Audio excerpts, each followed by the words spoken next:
Previously on Sacred Earth Reverie, Biame and Lily taught Abelle how to use the sword to enter the Black Ark. Also, Reinhardt turned out to be from one of the chosen lineages as well, causing him to see the Black Ark and realize that he should let the party go without a fight. In the Black Ark, the party ran to Aylin, who attacked them for not having the Black Key. Despite Aylin using both her dragon and humanoid forms, the party managed to win and enter the next section of the Black Ark. Okay. Gotta set my penalties correctly.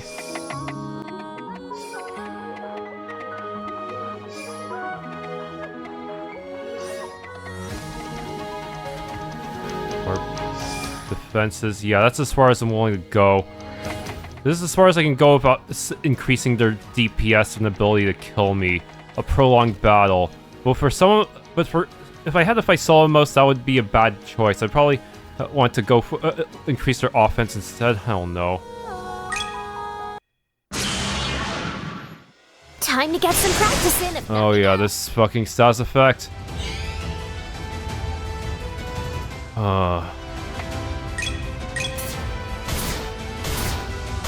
Ideal strike!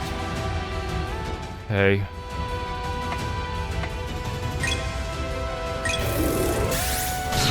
Raging winds, blow them away!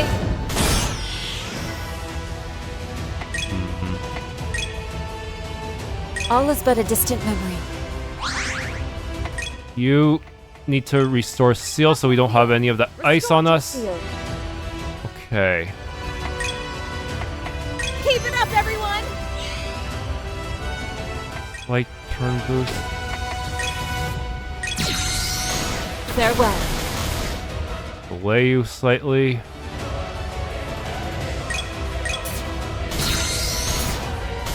High flash!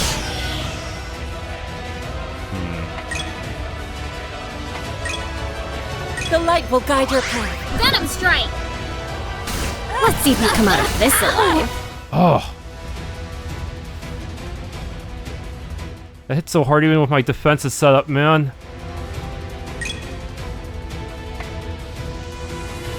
You're gonna love this next one! Okay. You have no buffs, so might as well look for something else to do. You are wide open.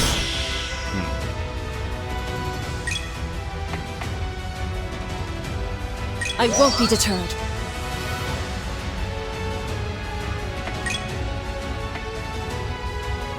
You won't break my stance!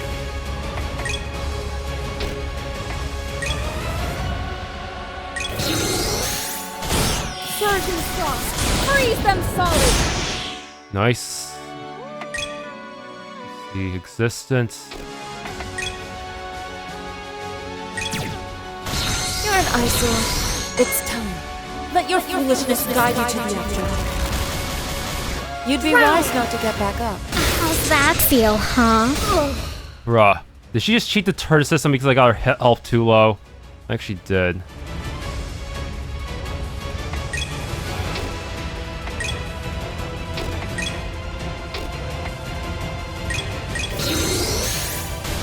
Scorching flames, rise up! Okay. You have no buff set up, so I might as well look for something else to do. A single touch is all it takes. The time has come. Light of purification. Grant unto mine foes blessed annihilation. This is the ultimate dawn. Okay.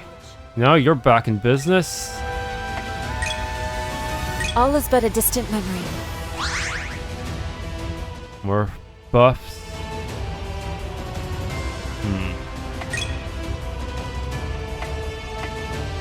You're gonna love this next one! Okay.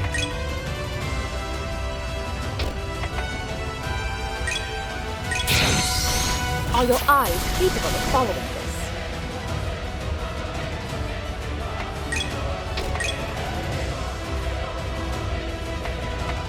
You're looking a little low on that EP there. Hey, try not to die on me, okay? Arts. Phantom splash! Good. Let's see. Farewell.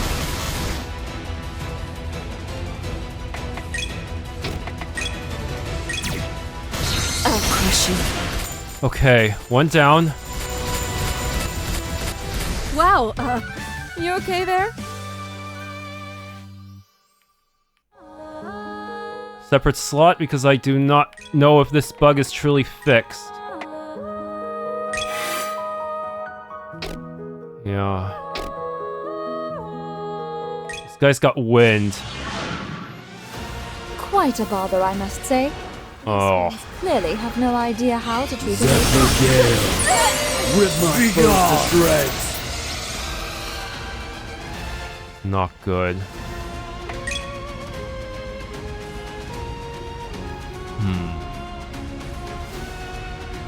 Let's see.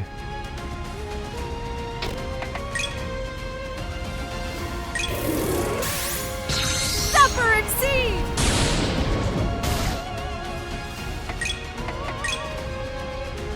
Begone! Purification seal! You are wide open.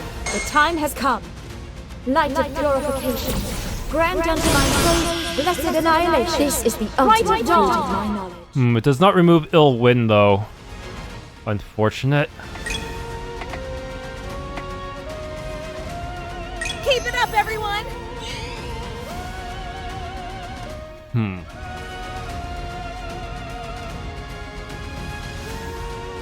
No, what? Okay, yeah, you saw ill wind. You have windbound. Not great. Your memories will become a source of strength. Okay.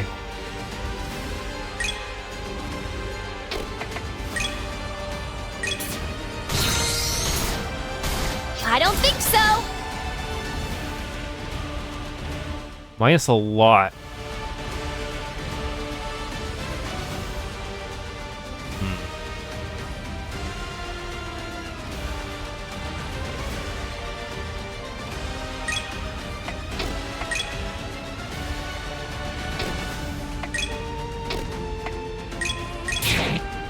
Form 2. Morning Flurry.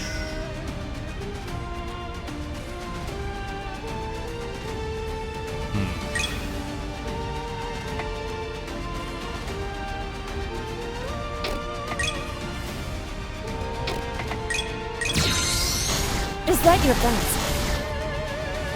I don't want to go too crazy. Yoo-hoo! Over here! Oof.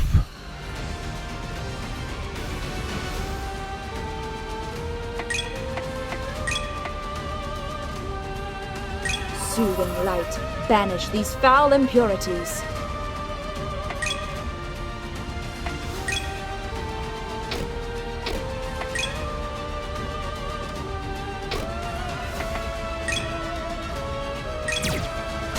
Out of my sight. It's time. Let your foolishness guide you to the afterlife. You'd be wise not to get Good. back up. Buy some time.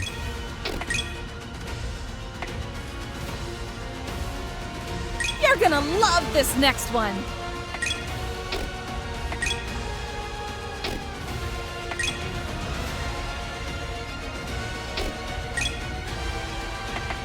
My will shall not crumble.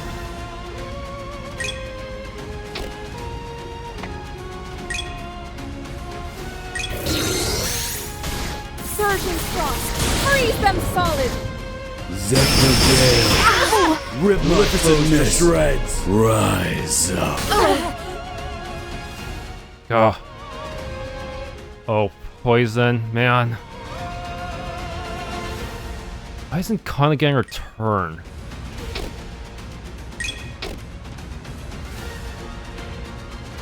And how am I not dead yet? Is some of these just unable to kill? I'm not sure.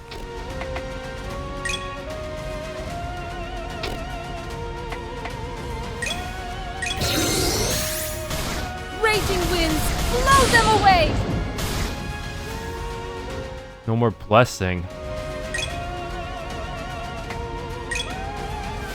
All is but a distant memory.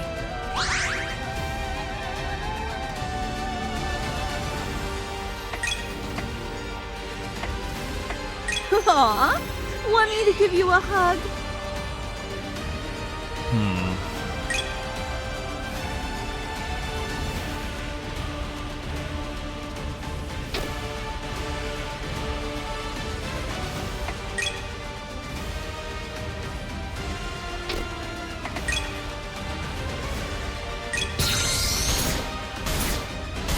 High slash!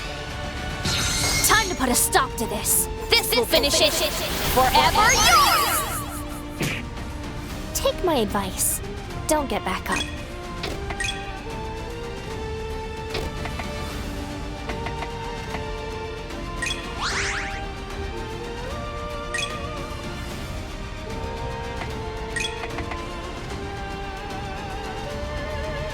No harm shall come to you.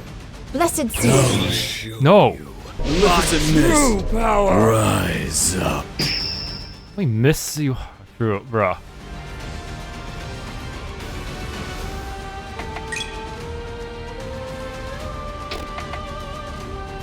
Still potential. Sword of darkness, devour them!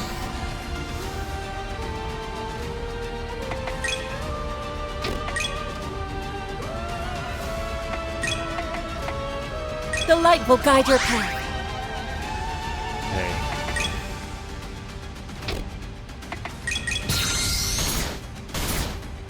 Ideal strike! We got some stuff. Casting array activated.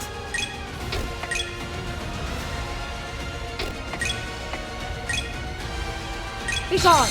Purification seal! You are wide open. Delay you as well.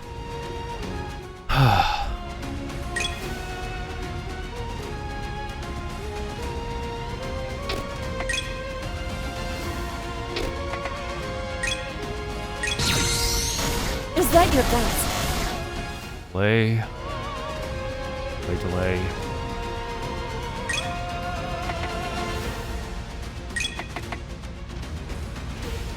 Hey, try not to die on me, okay?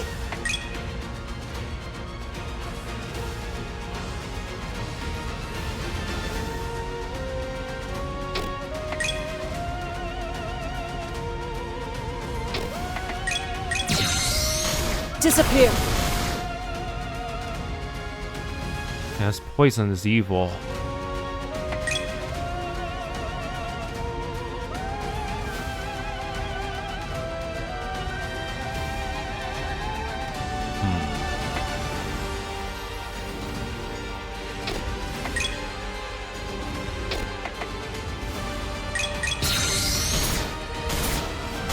High slash! Right.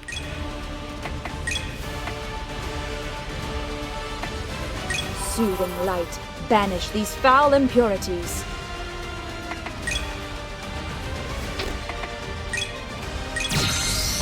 I'll crush you. Broke ya.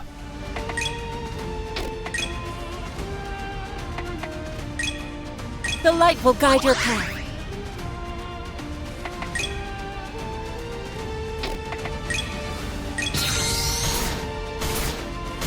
Sword of darkness, devour them! Yes.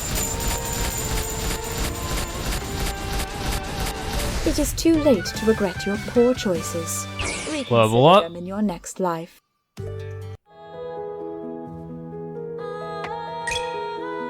Okay, yeah, this time the risk effects are still active, so I know it's working. Problem is, now I have to win against her in such a condition, which is gonna be extremely tough. Oh, come on. Are we really doing this? Like, really? Problem with this is that the enemy can use up your own limit index resources. Your ill-gotten power shall be stripped away. Keep it up, everyone! All is but a distant memory. My will shall not crumble. Why did you get so much? Your memories will become a source of strength.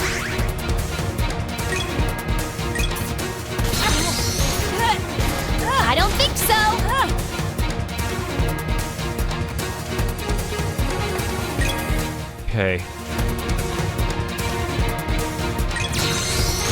Is that your voice? It's time. Let your foolishness guide you. Need more momentum. You'd be wise not to get back up.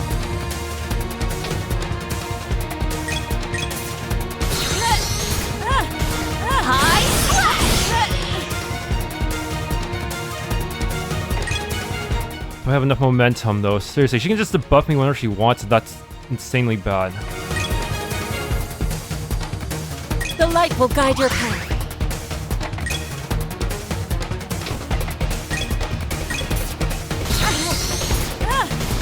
Sword of darkness, devour them! Time to put a stop to this. This will finish it. Forever yours! Take my advice. Don't get back up.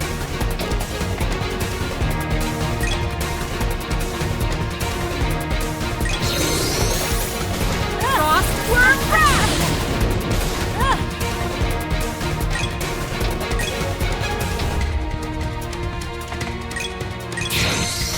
Form 1. Swallowtail.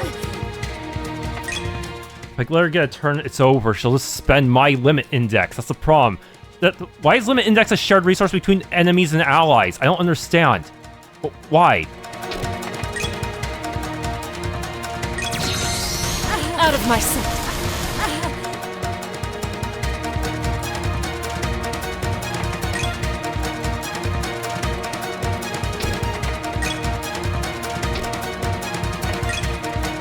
You're gonna love this next one.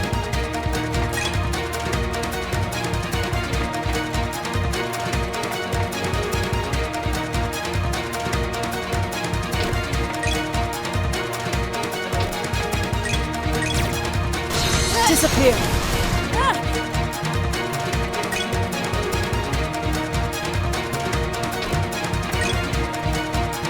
You won't break my stance.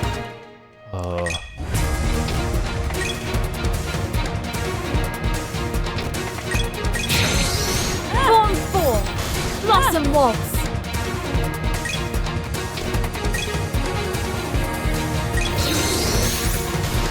Scorching flames, rise up! The culmination of my magic arts. Earth, become an unstoppable maelstrom! Prismatic illumination! How'd you like that?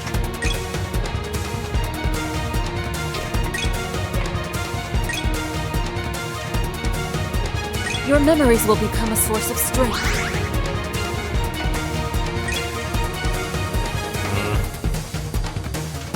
Zephyr X-Seed. Aw, want me to give you a hug?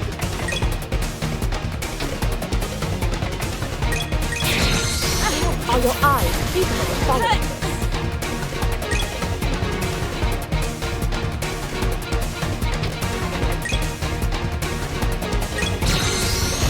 Is that your best?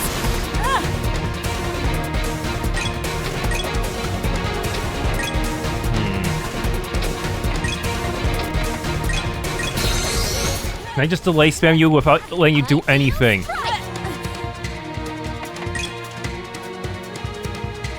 We even have enough to use that, yeah. Out of my sight. Reverie, Reverie, Reverie to finish before she gets to do anything, otherwise I'm screwed. You'd be wise not to get. That didn't kill?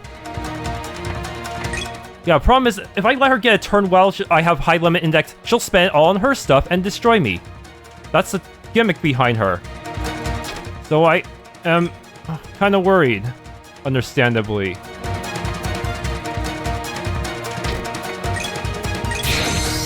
Form 1. Okay, she's done. Don't have to worry about her getting her limit index skills. Good. Yeah, she'll use both her union and her limit, EX limit on me. Endurance Crystal free, Endurance Crystal 2, Endurance Crystal 1. Yup.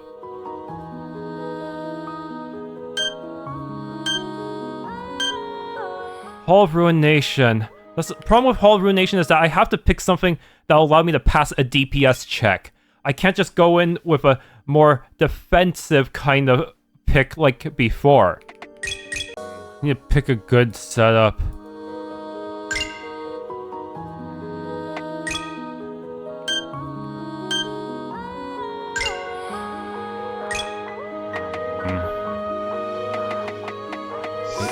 Key Curse. I'm afraid to increase the enemy's defense this time, because I know what's coming.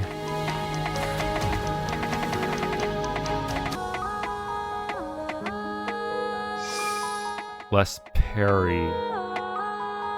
Less barrier. Damn it. If I give him too much of an advantage, I lose anyways. Trying to think of a ways to not fuck up my DPS too hard.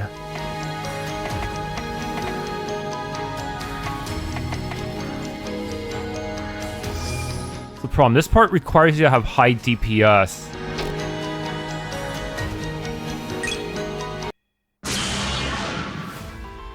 Oh, come on. Are we really doing this? Like, really?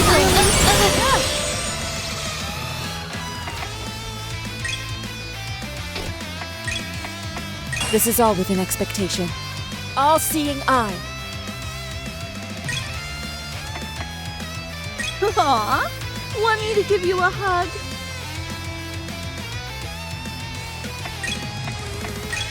Your ill-gotten power shall be stripped away. You are wide open.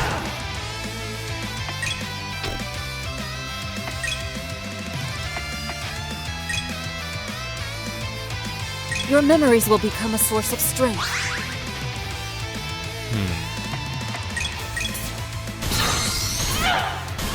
I don't think so.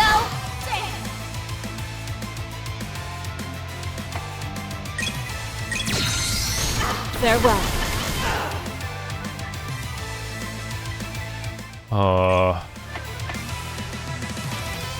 Yoo-hoo! Over here!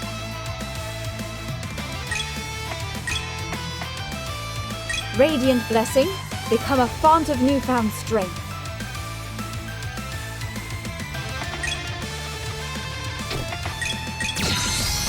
Out of my sight.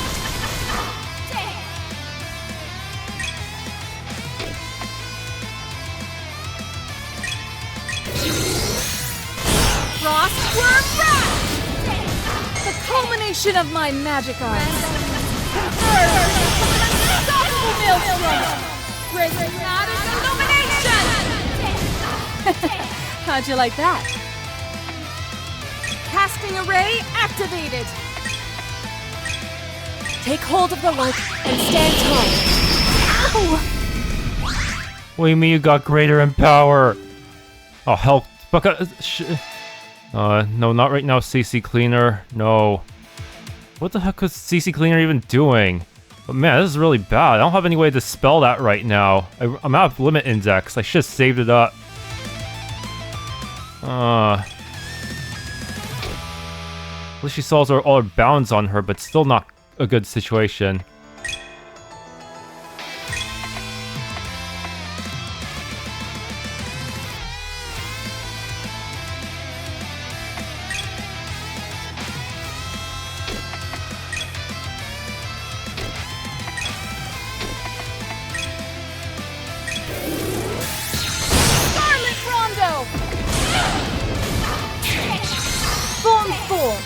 Blossom Wall. Oh, I won't be able to delay you in time. This is bad.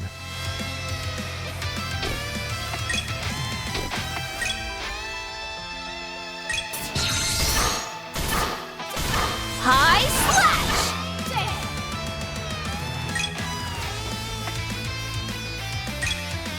All is but a distant memory.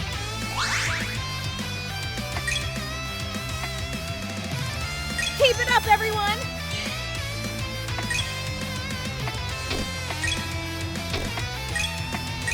Begone! Purification seal! You are wide open. How dare you? How dare you? That's what I should be asking you, jerk. Is that your best? It's time. Let your foolishness guide you to the afterlife. You'd be wise not to get back up.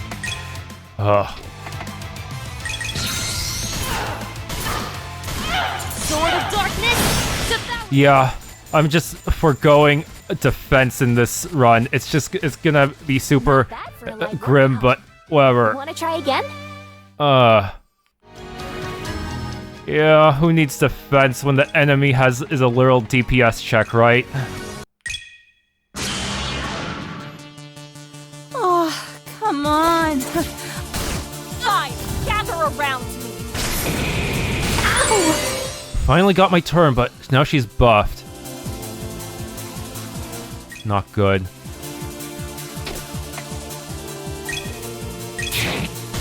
You are wide open.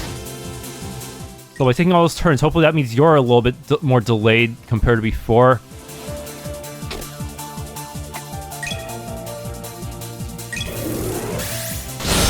Surgeon Frost, freeze them so. Why are you resistant to ice? I still don't understand. Ideal strike!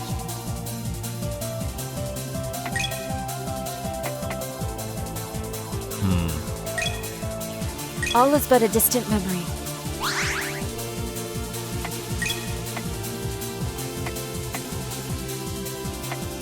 You're gonna love this next one.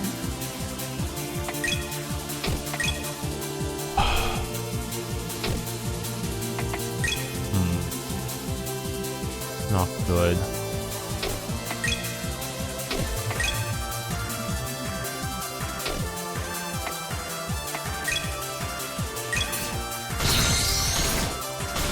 Phantom Flash!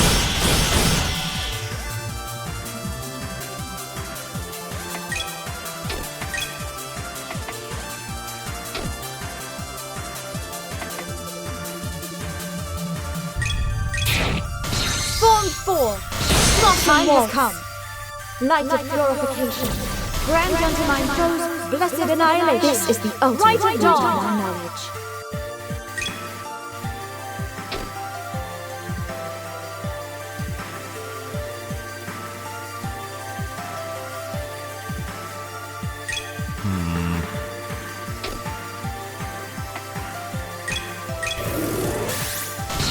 Raging winds, blow them away!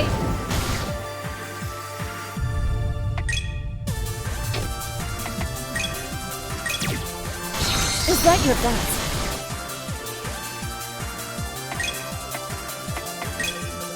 The light will guide your path.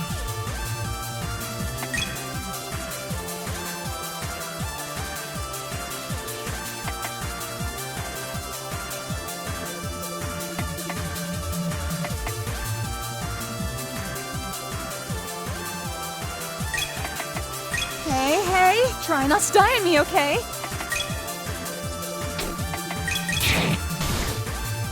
Not good. The turn is coming up soon. I may want to reuse up that soon.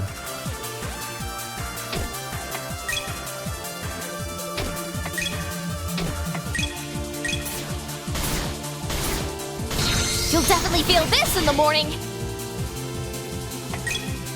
Okay, I can probably use Existence or Desire. Out of my sight. I don't want you to have limit. Let your foolishness guide you to the afterlife. Yes, I had to rush you before you can get your second turn. That's how slanted these battles are. You basically have to kill them before they even get a chance to do anything. Same with this guy. Third turn he probably kills me, maybe even sooner actually. That means I also start with no limit, huh? Should I burn them to a crisp or freeze them? Can you keep up with me? Choices. Man. Keep it up, everyone! Your memories will become a source of strength. Your ill-gotten power shall be stripped Form away. 1. Swallowtail. Ideal strike!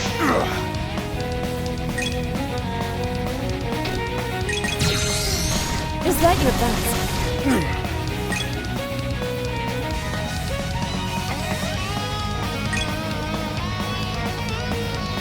Have no fear. Restorative seal.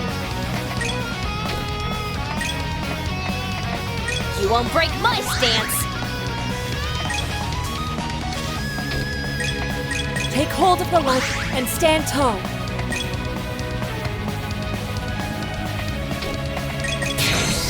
Are your eyes capable of following this?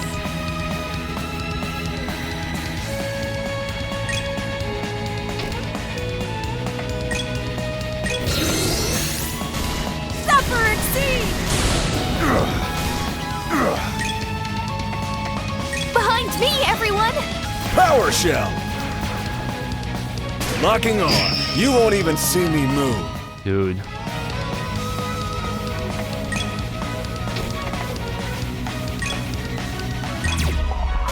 Disappear. It's time. Damn it. Let your foolishness guide you to the afterlife. You'd be wise not to get back up. Casting array activated! Out of my sight. Fire! Convergence!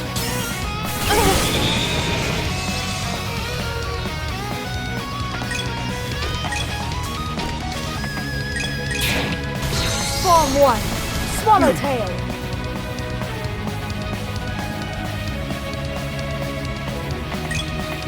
This is all within expectation. All-seeing eye.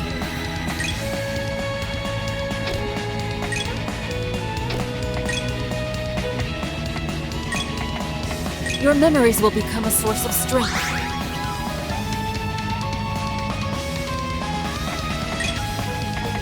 Keep it up, everyone!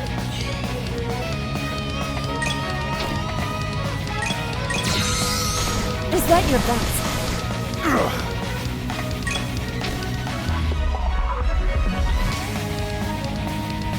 He has everything, man. I can't remove everything either.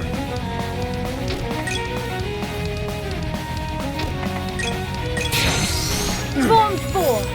Blossom Waltz.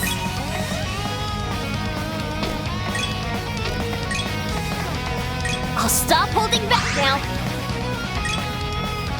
Oh, I can't even use light anymore.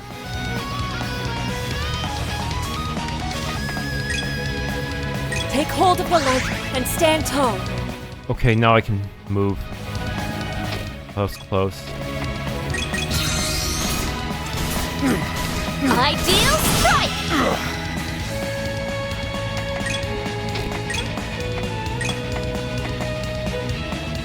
No harm shall come to you. Blessed seal.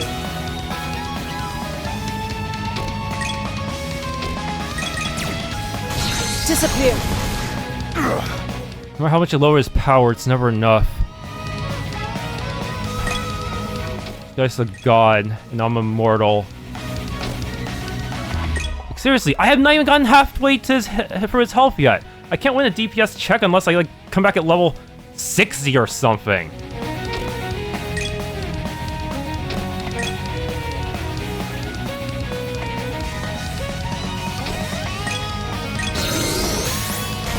Surging shock! Freeze them solid! The culmination of my magic arms! Converge and become an unstoppable maelstrom! Prismatic illumination! How'd you like that? Your memories will become a source of strength.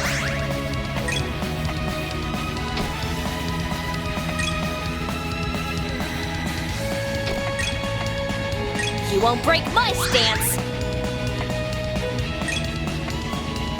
Casting array activated!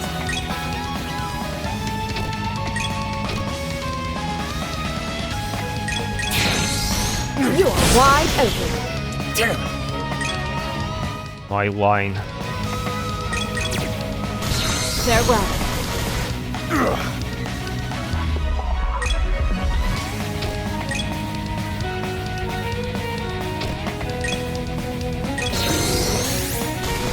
Scorching flames, rise up! Damn it.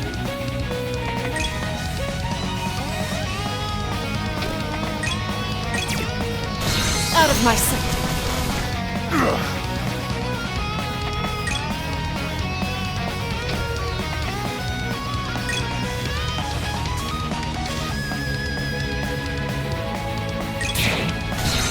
Single touch is all it takes. Time has come.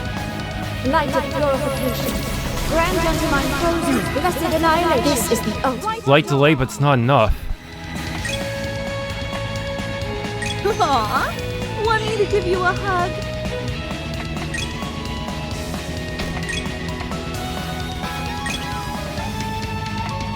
The light will guide your path.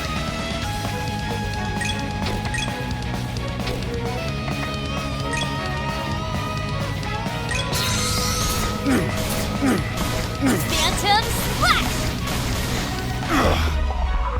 I don't have the DPS for this shit.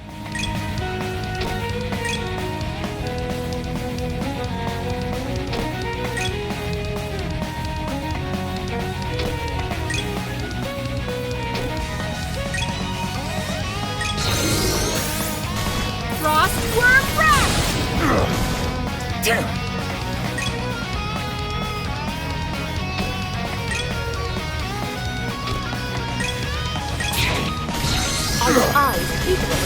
Yes, I did it! I finally matched out DPS him! Mess with the best, and you'll get wrecked. Oh. Barrier Crystal! Barrier Crystal, yup. Hey, I don't get any dialogue for that? Come on! Alright. I've done all I really could, huh? With the lunar mirror for now. So it's gotten much darker here. Are we in the depths? We've got to be getting close to the Akashic record now. I'm guessing we have to explore both sides to open up this door here. It's so foreboding here. Look at these walls. What purpose does this design serve? The design of these walls is probably based on the technology of my people. They were intended to inspire feelings of solemnity in military vessels. No doubt Rihanna and Zelen took inspiration from the free who call themselves apostles in the past. Really though, apostles? Such hubris. Leave it to a scientist to use anything, even the designs and ideas of their enemies. Putting that aside, this does bring up something I've been curious about. What is the name of your race, Almace? The people of Miltiades call your kind apostles, but if that is not it, then what is it? Our kind are called Astrum, the people of the stars. All this nonsense about apostles were just those three pretending to be gods to the people of an underdeveloped planet. In reality, they were just people themselves, different from you, but people all the same. That's actually very interesting. I had no idea. Somehow that one slipped by me too.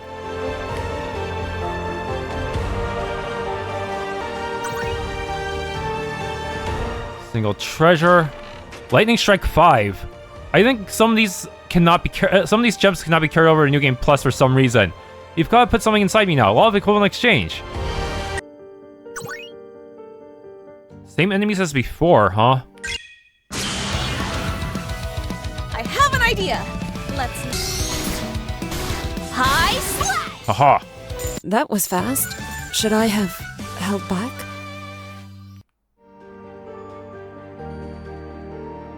You know, the more I see Almace in action, the more I'm so glad she's on our side. Imagine having to fight against all those energy blasts and lasers and stuff. Well, we did have to fight her in the lunar mirror and in the bad ending route, but I never did that route yet. Indeed, imagine standing against her. Very fortunate, are we not? Right. I'm not that scary. Am I? You vaporized those patrol drones into nothing earlier. You eviscerated that sentry unit with a massive flowing blade before that. Well, I suppose my methods can be seen as a bit concerning.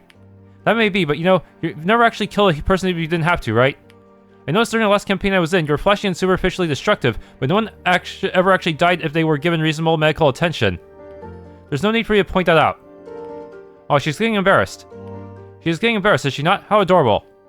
That's enough from the peanut gallery.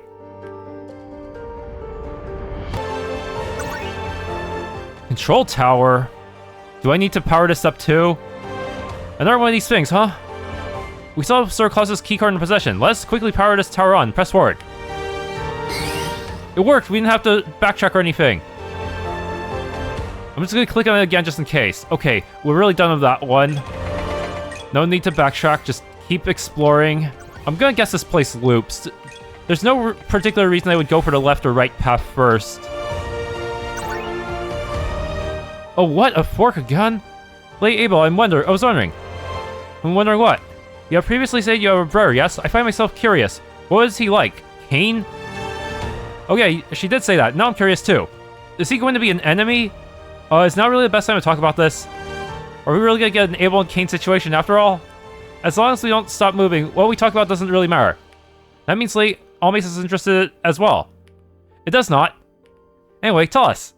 Seriously, it's not like there's a lot to tell. I don't plan on giving out his personal information. Well, he's a year older than me. We both trained in swordsmanship with our parents when we were kids. But while I joined the Knights, he decided he didn't want to be tied down like that, and took off to go adventure or something like that. He's always been bright, cheerful, and full of life. He made making friends look effortless, and people seem to really love him. Wait, but if I had played as Cain, then would he have talked about a sister or a brother in this case? I guess you could call him the opposite of me. My, he sounds positively delightful. Why are you nothing like him then? Come on, I've got enough of that from my parents when we were kids. Why don't you be more like your brother? He's so skilled and charismatic. He's going to go far in wherever he does. Very well, I can see that you hold some amount of resentment for Amara. Still, did you not contact him when you left the Knights? Yeah, this guy sounds amazing. How come I've never met him? I've definitely never seen anyone else at your house whenever I drop by. Does he not know? You people are so nosy. I sent him a letter, and he probably knows I left the Knights, but I didn't tell him where exactly I went. I just wanted some time alone for a while, before I thought about dealing with all of that stuff again. Anyway, that's enough about that now. Let's get moving. You shut him out? That sounds pretty despicable. Does it not? How utterly shameful. I feel sorry for your brother. Leave me alone already.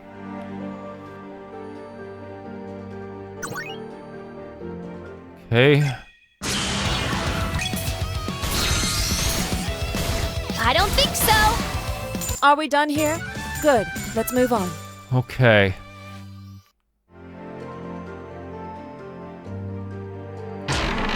Prime Elixir?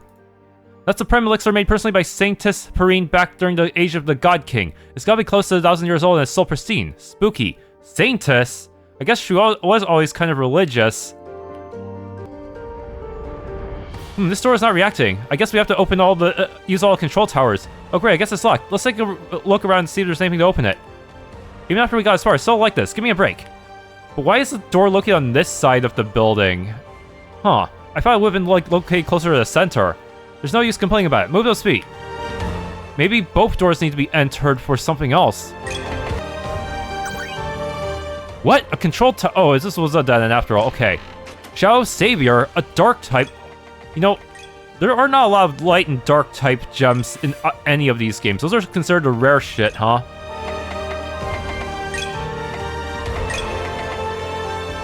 Okay, seems to lower magic stats a bit, but increases physical, so I guess I better find a way to give it to you without compromising your stats too much. Not really much of a savior, considering how Faustian its abilities are, huh?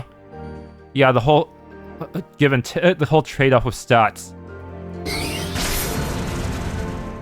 Huh? Sounds like something happened. Let's go take a look and see for ourselves. Indeed, shall we be off then? Right. Thank the gods that we solved that access key. This is much smoother than it was before. Before? Yeah, I guess before she means the first part of the dungeon. Not that she remembers any time loops like Kana. So, is this save warning? Yes, there is. I'm not going in there then. I'm gonna explore the right side. Seriously, why were we able to access that part without the... No, the right side must have its own freaking boss as well, doesn't it? A treasure. Raging Mist 5. Next to you, I'll never hold treasure again. That's a lot of dudes. Scarlet Rondo! I'm not sure what they were expecting.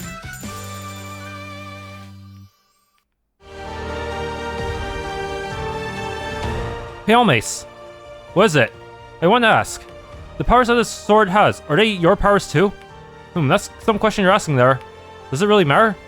Well, no, but I'm curious. I want to know more about the weapon I'm using, rather than just swinging it around blindly. Fair enough. The short answer is yes and no. The power that sword gives you isn't my power. The long answer is that the contract Lucius and I formed combine a portion of my strength and his to form a weapon that exists outside the bounds of this world's laws. Divergent law weapon? Whatever power you gain from holding it is a result of your own subconscious desires being given shape. If someone else qualified to hold that sword, the powers they exhibit would be different.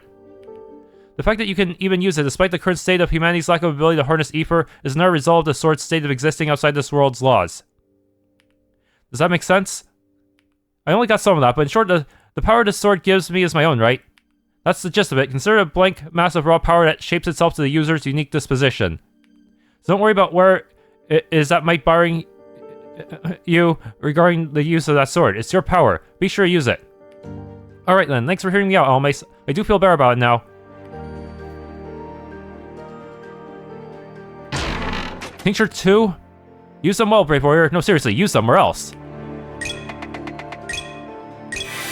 Yeah, problem is I can't replenish items unless I go... unless I just farm drops from the lunar mirror, huh? Okay. There is a control tower. That means there is a second door. I knew it!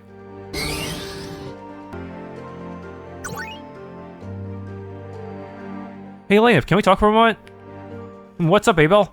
I've just been thinking, I realized. You've done an awful lot for us, accompanying us through so many dangerous places.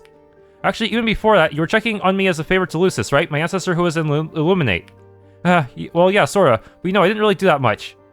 I think that's for me to decide, but I want to know, what did you gain from coming this far? We're doing all this. Lucis died centuries ago, right?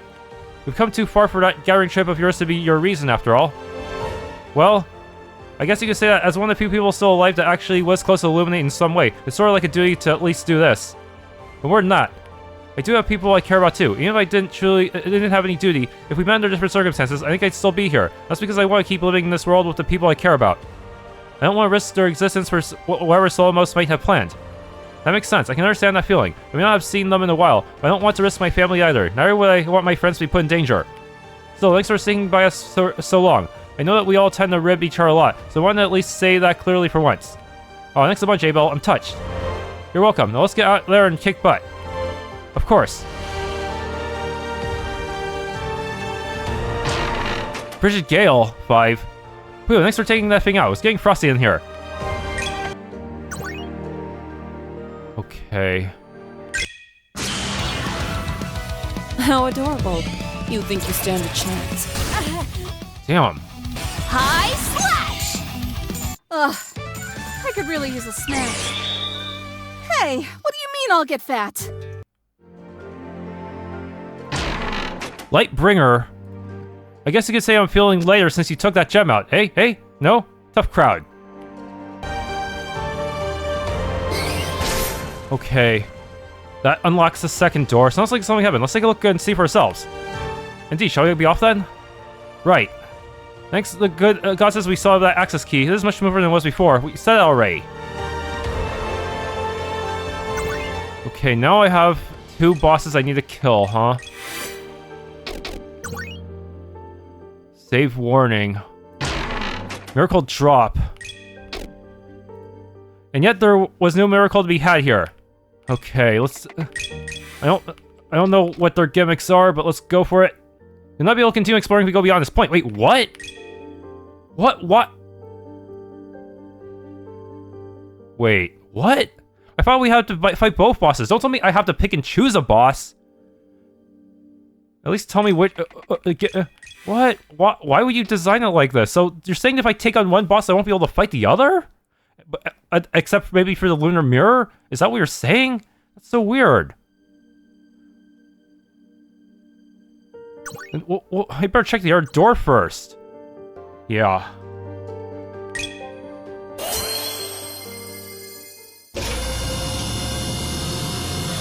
What? Wait. Was I wrong? What the heck? It looks like they both converge to the same room anyways. What was even the point of having a choice of 2 doors? Grand Elemental 5? This gem. Whoa, look at it. It's a Grand Elemental Ether gem. A Grand what? Who, what? Grand Elemental. A legendary Ether gem said it housed the power of all the elements at once. Right, even then it was incredibly difficult to make these. Getting all 8 elements to play nicely together is a ridiculously delicate balancing act. Get slightly off, and kaboom! Yes, the elements of this world exist in primary and secondary pairs to form an intricate web of interactions. That makes smashing them all together like this a trying effort. And yet, I've been able to find quite a few of them in Promise. Exactly. It's absolutely impossible to make these in the present day now. That's why any that still exist are pretty much National Treasure class artifacts. Wow, this little thing is that great. But wait, don't the elves and beasts can still have Ether tech? They can't make these. What about you, Almace? Don't you have Apostle technology? Not quite. The Beastkin of Sovereign Edelweiss have tried their best to maintain the legacy of Ether tech. Their skills and knowledge have been depreciated greatly compared to the Golden Age. As for elves, well, we don't really place a lot of importance on ether tech. That was always a human thing. We're more content living in nature of the natural flow of ether and traditional practice of alchemy and such. We largely rely more on casting ether arts ourselves. As for my part, I could scan its makeup and roughly reproduce it, but that's not exactly something I should or would do, given humanity's fervent desire to try and kill me. Oh, right. Huh, so basically with humanity losing the ability to process ether in their bodies, technology's old level advancement fell with it. That's kind of crazy. Crazy or not, that's just the way it is now. In the end, humans are the race that constantly seek to hurl themselves into the great unknown in search of knowledge more than any other. Anyway, we've really gotta thank the item fairies for this amazing find. Thank you, item fairies. Indeed, many thanks for this fortuitous find. Oh, come on, there's no way there are item fairies on this ship. You say that, but I just saw one around the corner as we opened the container. What? Where? Wait, really? Primula? Was that her name? Who the heck were they? I just put that gem there and already got snatched up. What does this necklace work? I demand a vacation. Can't you just sell stuff to me? I know you're a merchant. I know you have merchant credentials. Gain one last robbery before the end. How diligent. Anyway, wish you the best of luck. Wait. This is it, isn't it? We have no real choice at this point. They locked us in. Yes, I can feel it. The Akashic record is very close by. I don't know why this game likes locking you in so much. Man, at least give us at least have Primula sell us stuff for at the very last second. We've come this far, huh? There's nothing left other than this. Indeed, no one knows what will happen beyond this point. All we can do is stand strong and endeavor to attain the future that we desire. Okay, there's nothing left to do but to do it. Let's go.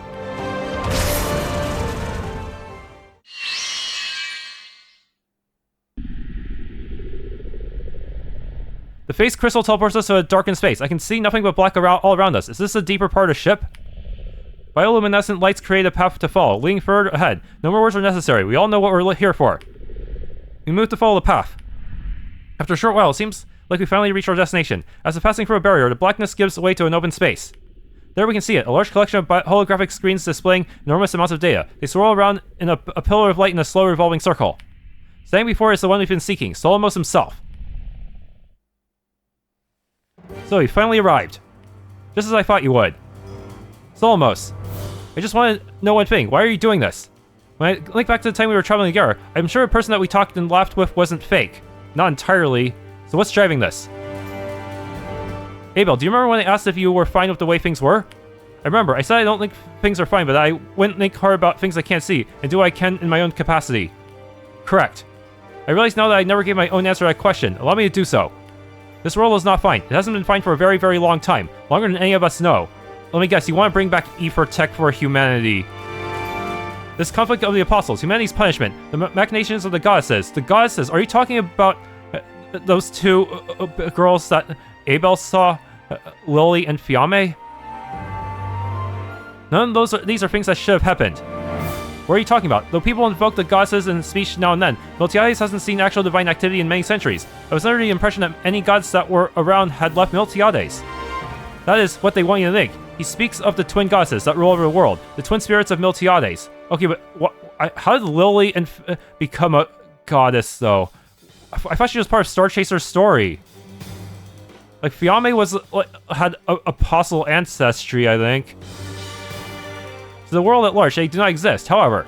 Correct, since time immemorial, those who fancy themselves higher than mortals have taken the proverbial throne and driven this world to chaos. So are these two supposed to be apostles or something even higher? People have no need for gods. That's why it's long become necessary to wrest control from these higher beings and become the masters of our own fates. You. Who are you? You talk about these things with such familiarity that arouses suspicion. And the fact that you knew exactly how to manipulate the Akashic Key's power, when the only person who should have possessed that knowledge was Aylin Silverberg, yes?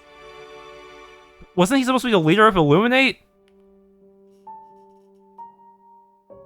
Indeed, best known by the alias Auxiliary, he was the founder and leader of the first incarnation of Illuminate. He had glasses. Yeah, and we also kind of made peace with him in bonds. He gave, I think he gave us like a scholarship to go to school or something. Yeah, that's kind of weird. He goes from being seemingly the main antagonist to helping us go to school. Yeah, it was by his ideals that they fought against the apostles for the future of Miltiades. The second incarnation of Illuminate carried the name, but their ideals were similar yet different. The founder of Illuminate. It pains me to see what Illuminate became in the end. What was once a staunch gathering of individuals who fought to return the world to the hands of the people, then become a tool of the goddesses. Solomos, I'm gonna ask you a really stupid question. Are you related to Aylin Silverberg? Is that why you know so much about Illuminate? Heh, related. Close, but not quite. You see, years after I was born, I realized something was off. That feeling only grew as I did. A reincarnation? Eventually, the feeling of wrongness changed. I began seeing memories of what I would discover were the past. Always, I would see these memories through the eyes of a man I came to realize was Aylin Silverberg. As I recall his convictions, his ambitions, his struggles, I realized something. These weren't just random memories of some man I had little relation to. Those memories were mine. Hold on a moment. You mean to say that you are Aylin Silverberg himself? In a manner of speaking, but to be more precise, I've come to the conclusion that I'm his reincarnation. We never did actually get to fight him in Bond, so I guess now we get to fight him here. Reincarnation, that's the idea that when you die, you're eventually reborn again for a new life. You mean to say this actually happens? But more than that, you're saying that you're someone who was born in this world remembering their past life. Let's say this is true. I still don't understand something. You could have gone on living life and not worrying about any of this, but you instead chose to embrace these past life memories of yours and start all this craziness. What's the point? What do you get from this? What are you even going to do with the Akashic Record? Craziness, you say? What I plan to do is simple. With control of the Akashic Record, I'll recreate Miltiades from the ground up and remove the existence of beings known as gods right down to their very concepts. It's only then that us moral people can finally live in a world where control of our fates rests in our own hands. The machinations of the divine, the conflicts that continually scar our world and leave us to pick up the pieces will be no more. That sounds all nice and pretty when you say it like that, but what's going to happen to us when you do that? What about all the people who live in this world now? Who can say? This is an unprecedented action that has never successfully been carried out before. A completely new world with new people may result, or it could be a new world with the same people. So what you're saying is that we may or may not come to exist in this new world of yours. It's entirely up to the whims of creation. Not that I ever had any intention of letting you do this, but after hearing your plans, my mind is made up. You will be stopped, you madman. Heh. Ha. Really, you who are of the exact same race as those vaunted apostles that tore this world asunder many times in the past, claim that you will stop me? Well, laugh. Solomos, I think I've heard enough. You have your reasons for doing what it is you do. I can't claim to understand 100 of years of anguish behind your convictions, but I like the world the way it is now, and everything I care about is here in this world right now. There was once a point where I would have agreed with you, a point where I once thought this world wasn't right, and I had no place in it. But at some point I realized I found a reason to like this world, and I want to stay in it. Lady Abelle, I won't risk losing that for whatever might result from you successfully enacting your plans. If that's the wrong choice, then I accept that, but I will fight for what I believe in. Yet another idealistic fool who denounces progress in favor of a false world. Seems that no matter the era I find myself in, there will always be someone like you. I'm disappointed. After all, I did find our time together to be nostalgic. It reminded me of the old days of Illuminate. But that time is over. With the power of the Akashic Record, I'll remove you from my sight and clear away the revolution once and for all. Man, you should have just stuck to helping people find scholarships. There's nothing more to say. Let's go. His normal form? Oh boy. This is gonna be another DPS check, I can tell. I should have saved. During the last 2 sentences. All is but a distant memory. Aww, want me to give you a hug? Okay. Purification! Purification seal, Form 1. Swallowtail. Inheritor of the past. Is that your best? Delay. I don't think so. Ideal strike. You know he's gonna pull some bullshit. I'll crush you.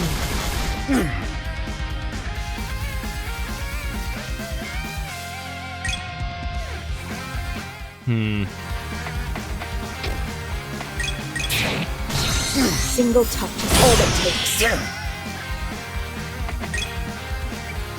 I won't be able to delay him for long. I should probably just use Forever Yours. Sword of Darkness, devour them! Time to put a stop to this. This will finish it. Forever yours! Not bad for a light workout. No, he's doing something. He's gonna enter second form. Despite it being 4 against 1, Solomos still stands his ground. Seriously, how is this? I know, even if he has his past memories, how's he still this strong, man? Able to just one-shot even an Apostle. Even if she is probably not as strong as the Air Apostle, still. He's different from the time in Almace's castle. He has the power of the Akashic Record in his grasp, giving him access to power far beyond human limits. Even with the power to see into the future, my body is still human. I can barely react to the dangerous displays of magic before me. We're at a stalemate. You really do remind me of those so-called heroes of the past. It's as if I'm staring Lucis in the face once again. Don't call me a hero. I'm no hero. I'm not Lucis either. I'm just someone who's doing what they believe in. Too true. This is no fight for justice. Just two fools who stubbornly stand at opposite ends of an ideal. It's not too late to stop this nonsense, Solomos. All we have to do is say just king and we can forget about all this and go home, yeah? I highly doubt that will happen. Even when given a new chance of life, he chose to take up his centuries-old mission yet again. Imagine that if he were to be put at that crossroads again, he would make the same choice each and every time.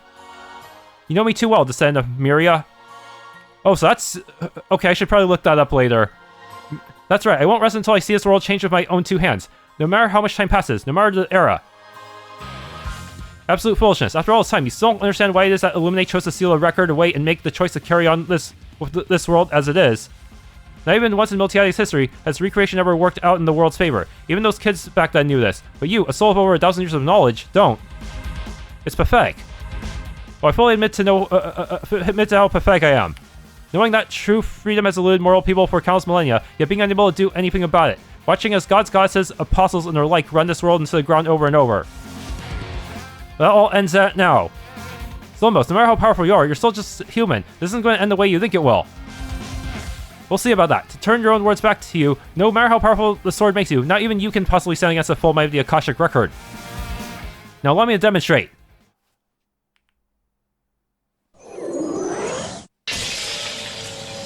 The great pillar of energy behind him intensifies as countless particles flow from it, into Solomos' body directly.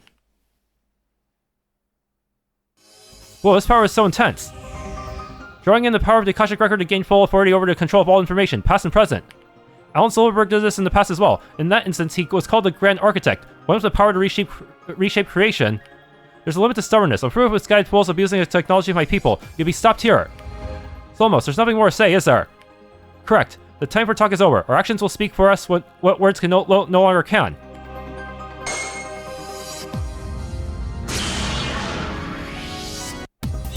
Infinite knowledge. What? Infinite power. Your false ideas will be swept away. Expunge? What does that do? And he still has ignition. Of course he does. Oh, man. My power levels are low, but I still have speed, so I can still use your support arts. Aww, want me to give you a hug? Okay. Your memories will become a source of strength. I'm gonna start with purification. Your ill-gotten power shall be stripped away. You don't need that speed reinforced. You still have critical moment, sadly, and the power boost. Man, this guy's got so much shit going for him. Why can't... How come their banished blade can remove all my stuff, but my purification can't remove all their stuff? Like, man.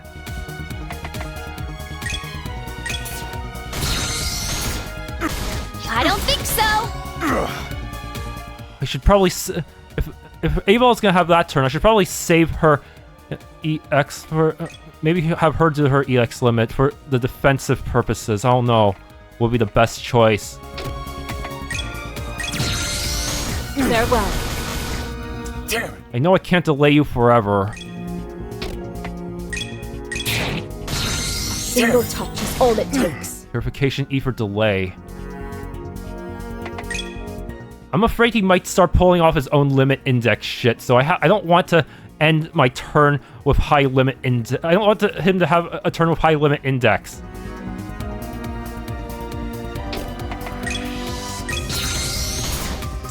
Sword of darkness, devour them. Damn it. Time to put a stop to this. This will finish it. Forever yours. Damn it. Take my advice. No, he's got shit going for him. Now I have to kill... Ugh. No way, man. Bruh. No way. Shit. Take hold of the light and stand tall.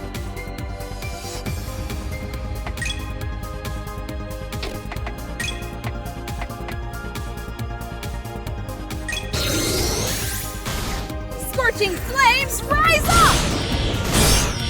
Survived! Fuck my life. Well, I guess I'm screwed.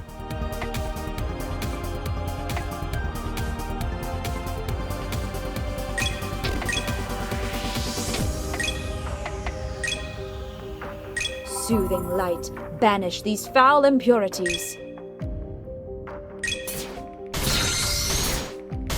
High Flash! One down. Okay, I still have an opportunity to take out the other.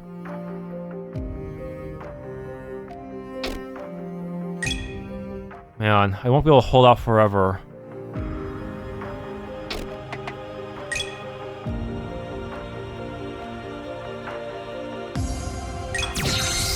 Out of my sight. It's time.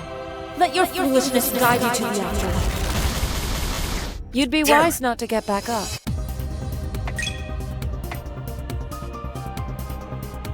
You're gonna love this next one! Okay.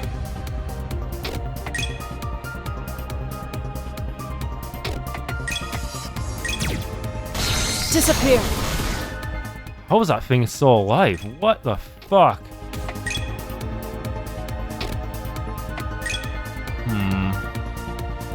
This is actually... Am I gonna win the DPS check? Because this guy's probably still gonna have DPS check gimmicks to him. I just know it.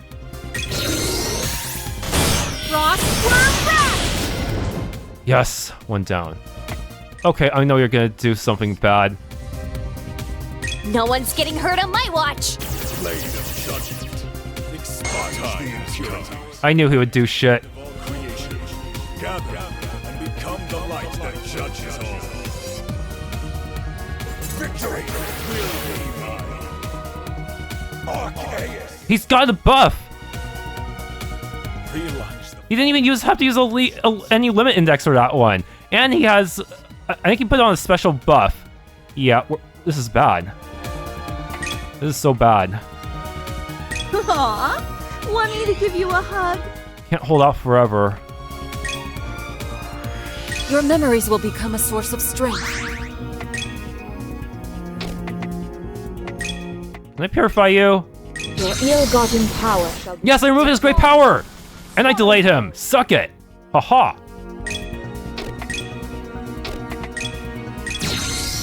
This is the power of fighting. Honestly, this was easier than fighting his regular form at 60 risk in the Lunar Mirror. Wonder what was going through their mind. I didn't get any experience, so that really was the final boss son.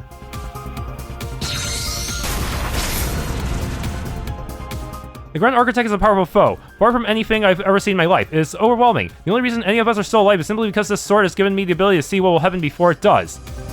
We've taken a lot of damage, but we avoid anything outright grievous by combining our abilities as best we can. And because I kind of stacked both the defensive buffs from your limit, EX limit with that group protection skill, that allowed us to survive his ultimate attack. I'm pretty sure it would have killed us otherwise. It's not looking good though. Everyone is at our limits. I can see Leanne kind of fall on the floor, nearly out of energy. Almost and Solomos clash once more, but she's driven back against the wall. She holds on, skidding backwards until she stops near me. Hoop, have you finished your futile struggle? Solomos raises an arm, pure energy gathering in his raised palm. It grows larger and larger. I can already tell he's far more powerful than we could ever hope to be. No, but I beat the Lunar Mirror version of him. Well, his regular form, that is, but the Lunar version, Mirror version of his Architect form is going to be insanely hard. Like, how am I going to make up the difference for that one? Just be level 50 or higher? The power of Akashic Record really is something that no one person should ever have control of. Oh, I'm sorry, guys. I'm not sure how much more I've got left of me. Let me guess. So there's supposed to be a true ending, but how do I get it then? Because apparently, I have a feeling one of us is going to sacrifice themselves to stop this guy. I would say worry not, however. I'm also in a similar predicament. As much as I hate to admit, I don't have much left myself. Those 3 apostles really did create a troublesome system. I look over 3 of them, and then I look to Solomos, who is nearly ready to erase us all. Using plot powers, there's really nothing left. I clench my hand around the handle of the jet black sword in my left. In doing so, I have a realization. Wait, don't tell me this sword is a second key or something. A second key to the Akashic Records. Everyone, I've got an idea. An idea? Well, I'm fresh out of those myself. What have you got? Indeed, I'm devoid of grand plans at the moment. Tell us the idea then, Lady Abelle. I'm going to put everything into a single attack and pierce through Solomos' overwhelming might at a single point. I need all of you to lend me your power to do that. We've got one shot. If this fails, we'll all probably die. No pressure, right? Fine, we have no time for debating alternative ideas anyhow. Very well, I shall put my hopes into you, Lady Abelle. Huh, you're a real slave driver, you know that? Fine, I guess I got enough energy for at least one last push. After that, I'm finished, whether we win or not. With their agreement, they channeled their energies, directing them into the blade of the pack sword. I can feel it getting stronger and stronger with the passing moments, taking on a kaleidoscopic light. Once I've gotten all I'll get from everyone, I look down at the weapon in my hand, grip the handle tightly. Alright everyone, get ready everyone, on my mark, we move. Nodding to myself, I sheath my Urs sword and take the pack sword into both hands. Stepping forward, I take a vanguard stance. Kana, Leanne, and all may step out to either side of me. Now! We all break forward into a run, putting everything we have on the line. There's nothing after us if we fail. We have to succeed. Solomos clenches a fist, and the glowing orb of energy bursts and sends countless swirling rays of energy flying in our direction. We run, weaving in and out, jumping and rolling to avoid any that might have hit. I take the vanguard, swing my sword to deflect any that can't be dodged. Once we reach an unspoken point, we split from our grouped up point and split out. Almost jumps and soars through the air, weaving through the energy barrage before she launches one of her own. Both arms are thrust forward as twin orbs of evil are formed, then burst into countless ribbons of pearlescent energy. They weave through Solomos' own green-hued barrage, and he soars through the air to avoid them.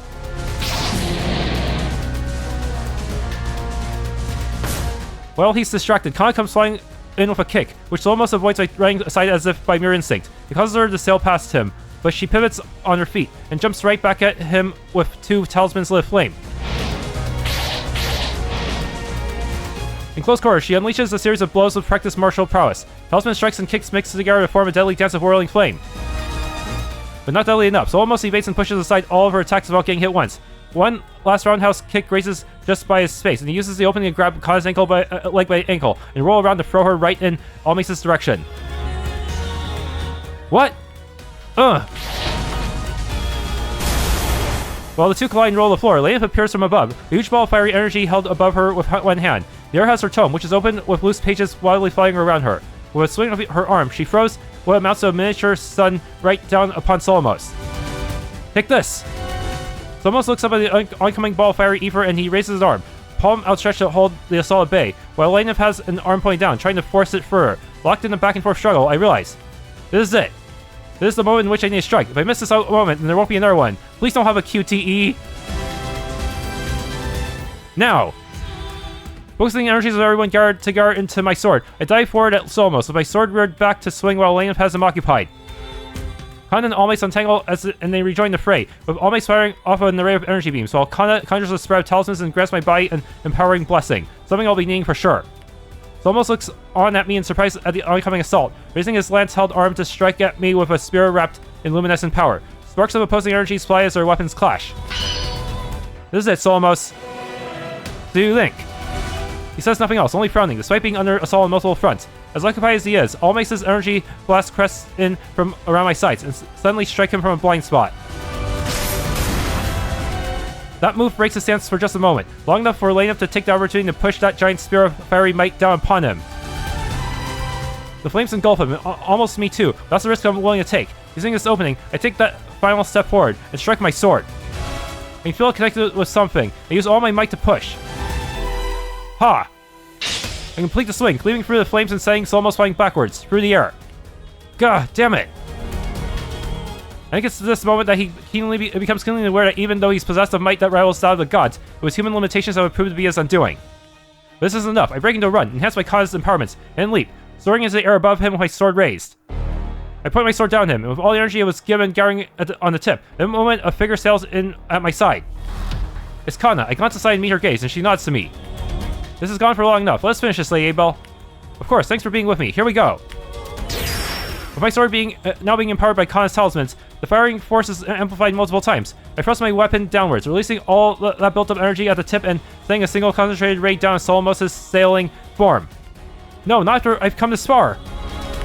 Solomos raises his spear to defend against the ray of energy, and it connects with the Akashic key embedded into the side of the hilt. Sparks wisely tries to hold it back, but Khan and I push even further together, our combined might causing the weapon to crack more and more, until it finally shatters, breaking the Akashic Key into countless pieces. In turn, the beam continues uninterrupted now, piercing through Solomos' chest and past him. With a roar of frustration, everything goes his way as an explosion of uncontrolled energy from the Akashic record. Explosion of uncontrolled energy from the Akashic record rapidly fills the chamber.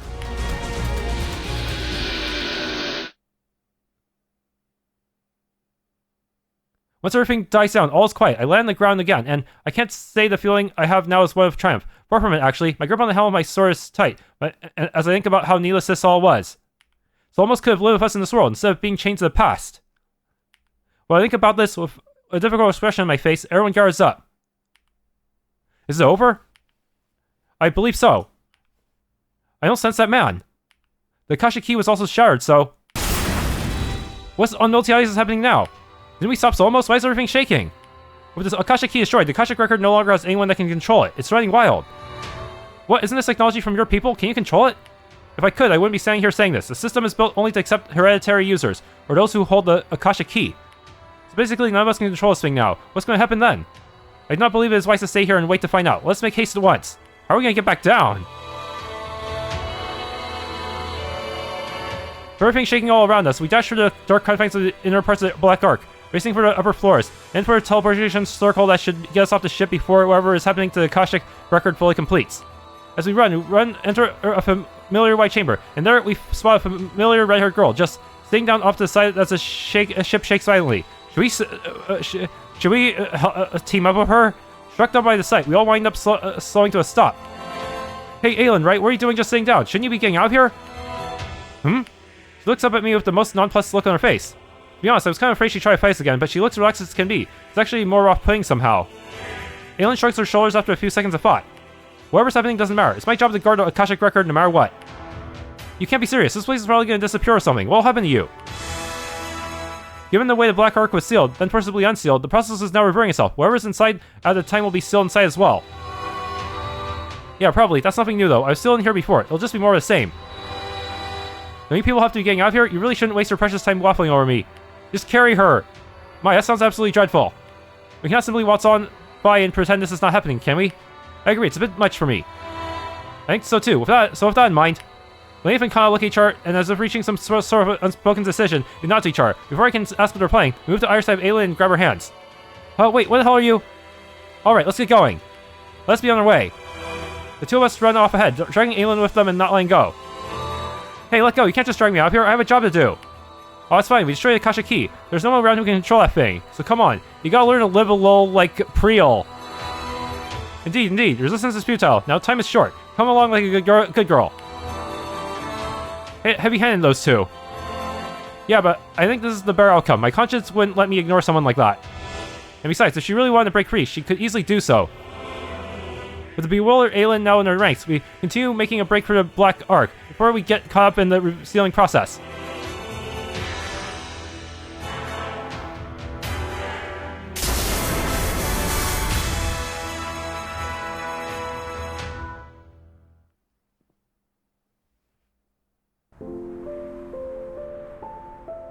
On a grassy plain, we look on above as the overbearing structure of the Black Ark is enveloped in magic sigils. It takes on a harsh azure glow, and soon vanishes from sight. In the wake of the once oppressive structure, there's a faint glint of light as the black cube sails down from the sky and comes to float above Almace's raised palm. The resealed Black Ark is now in safe hands again. With that, a silence sets in, accompanied only by a breeze that rolls over the plains. But there's no key to... there's no longer a key for the Black Ark, so there's no way to open it up again unless someone makes a new key, right? I lift a hand, move some hair out of my eyes as tousled by the wind. Finally, after a long, amiable silence, Leanne is the first to break it. It's kind of hard to believe that this is all over now. Yeah, it's only around a month ago, but it felt way longer than that. Though I guess in some respects it was actually that long for some of us. Kana smiles wryly at my words. Indeed, I suppose that's the case. She avoids saying anything further. I decided to leave it at that. You could say the same for me as well. At those words, I glanced at Almace curiously. So does that mean it's all been resolved? I wouldn't say that everything's been resolved so much as realigned to the proper state of things. So most of his plans were ultimately a wrench in the works, but now that it's over, I say yes, for your purposes, your part in all this is resolved. Well then, I guess I'm going to go home now. The whole crisis has passed, and I think that's fair, right? I wonder, what if what true Konoe was doing an alternative was actually something similar to what Solomos was doing, accessing her world's Akashic records, and then fucking it up and destroying it. Of course, thank you for everything you've done for us, Leanne. I gotta rewatch Alternative. I'm not exactly sure what she was doing with that tree. Or if it's even similar to the Akashic Records. Maybe the Akashic Records is like an official version of it. I don't know. Hey, no problem. I was helping out a friend and doing a favor to their distant ancestor. 2 birds, 1 stone. And well, I guess I figure I should see through the last remnants of Illuminate's legacy. But what are the rest of you going to do now? Almace closes her eyes, letting the wind blow through her hair for a while longer. Well, I guess it's back to business as usual. The kingdom will probably be knocking on my door again soon, so I should head back to the castle and prepare. Oh right, this whole thing has been so crazy I almost forgot about that. Is there anything we can do to help? Can you change the prejudice of every single person on the continent? Every single person in the world? Well, relax, it's a joke. Compared to what's coming in the future, the kingdom and their knights are a little more than buzzing insects. I'll be fine. With that, Almace takes the air and flies off into the distance. Off she goes. She was a lot nicer than I figured she'd be, nothing like the ones in the past. Yeah, I feel a bit bad for her situation, though. I don't think humans will ever stop trying to attack her. At this point, Aylin, who was quiet the entire time, finally says something. She'll be fine. It's not like any human in life could kill an apostle without a special artifact or some otherworldly skills. Well, technically, you're stronger than her, aren't you?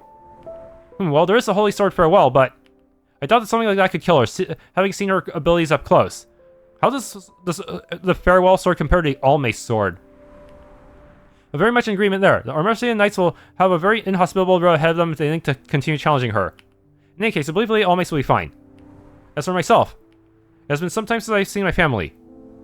Perhaps I will head back to Xing so I may see them again at last. Hey, your family, huh? Come to think of it, you never told us much about them, did you? Come on, spill the deets. I refuse. My family matters are none of your concern, you troublesome elf. Still, perhaps I may miss those ridiculous exchanges of ours. Do take care of yourself, you nuisance. Hey, I'm no nuisance. Hey, jokes aside though, yeah, take care, Kana. Now then. Lady Abelle, I wish you the very best. Thanks, Kana. I hope you can finally have a peaceful life from here on. Please take care. And I'm just gonna time loop her again. Because of New Game Plus. I shall see to it that I do. With that said, Kana turns away from us and proceeds to walk off in town following the road that will take her to the next city. Sounds like she has a lot on her mind. Part of me feels like I should have stopped her, but... Aylin looks on at Kana's departing form and she opens her mouth to comment. Leave her. Not everything can be solved with nosiness and a friendship speech. It's not like you'll never see her again. Yeah, Aylin's got a point. Parties are just a part of life. We'll see her again, sometime or somewhere. But what about you, Aylin? What are you gonna do now? Me, She falls silent for a while and just looks up into the distance for a few moments. It's been something close to 1,000 years, right? This Miltiades is a very different Miltiades from the one I once knew. I guess I'll travel the world and see everything that's changed with my own 2 eyes. Aylin says that, and then looks off into the distance once again, quietly taking in the sights of this new, different Miltiades. Yeah, that's good enough for me. I'm going then. See ya. She stops for just a moment, turning her head slightly, but not fully looking back. It seems that in some way she might have actually agreed with Solomos' plan, since she said the goddesses were lying or something. And thanks, I guess. Not sure how this is going to turn out, escaping that place and all, but I guess we'll see.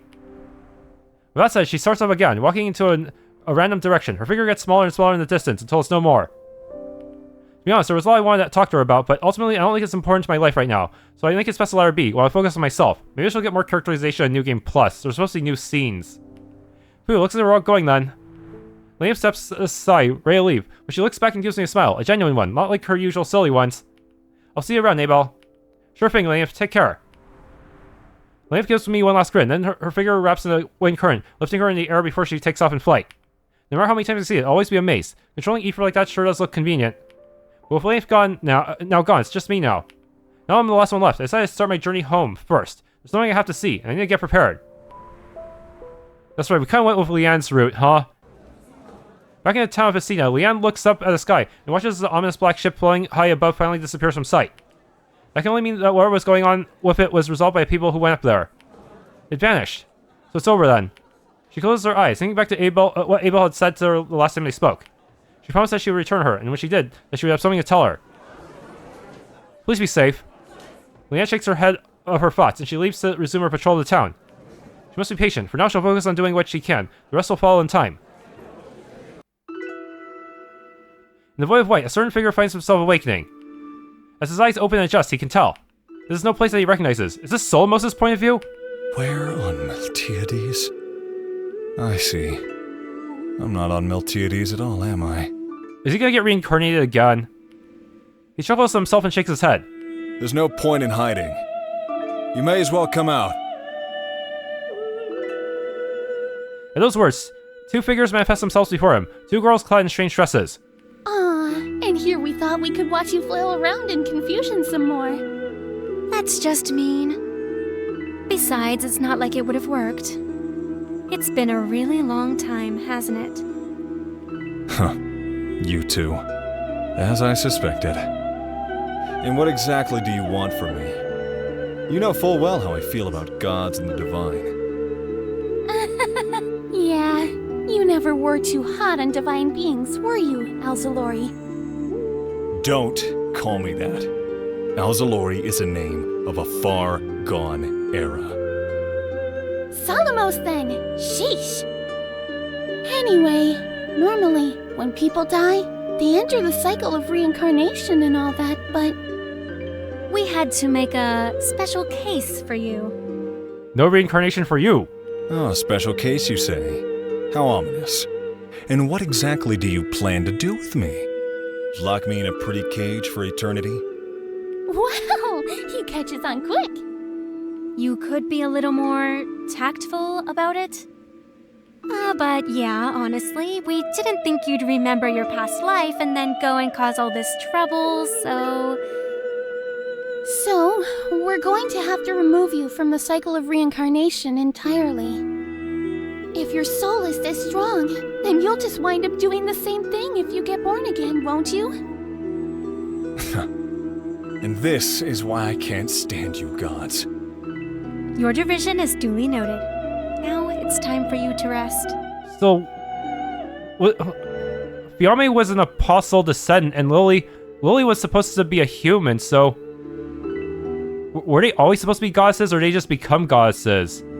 Your battle is over.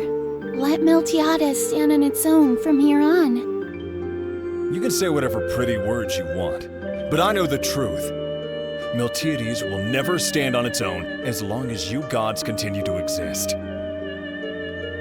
He closes his eyes as everything slowly begins to fade into white. But I'm not so stubborn as to not realize when it's over. It may not be me, but someday, someone will liberate this world. You mark my words. After saying that, he can feel his form break down to the basis essence and flow off into the nothingness of the void as wisps of gentle light.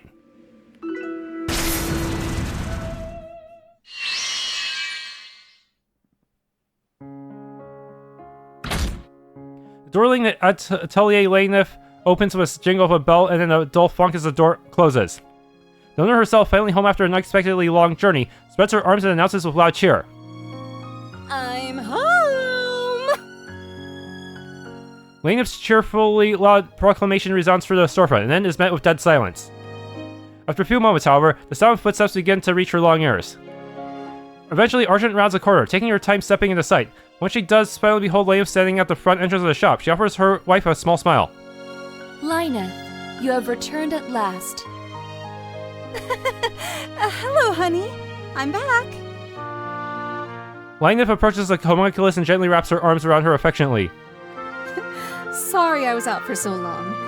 Things took a whole bunch of unexpected turns, let me tell you. As I have seen from your companions during your brief visits, I am able to ascertain the veracity of your statement. Nonetheless, I am very much pleased to know that you are back safe and sound, Lyneth. Argent lifts her arms and returns to the embrace at her own languid pace, the two staying like that for a while. I won't go anywhere else now, Argent. Let's just live quietly and peacefully. I would like that very much. At that moment, Lainif's gaze happens to lift from Argent and spies what appears to be the beginnings of a head of brown hair hanging around the corner. Lainif ceases and a knowing smile spreads on her face. Bruneli, why don't you come out and say hi? Introducing characters at the during the very final cutscene, huh?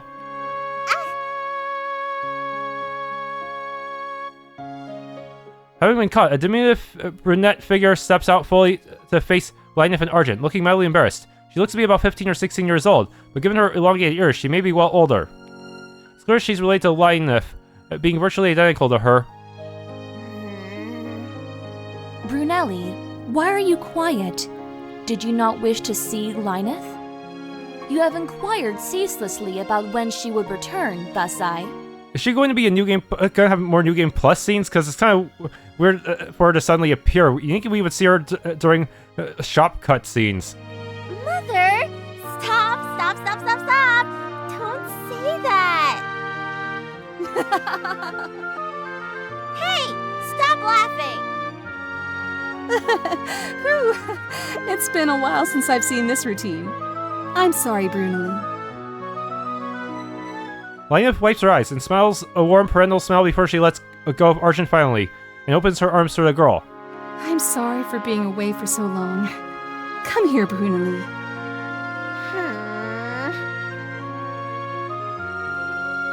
Bruneli is quiet for a moment, but then shyly advances and walks into the hug, wrapping her arms around Lyneth. Welcome back, Mom. I'm home, Bruneli. I won't forgive you if you do this again.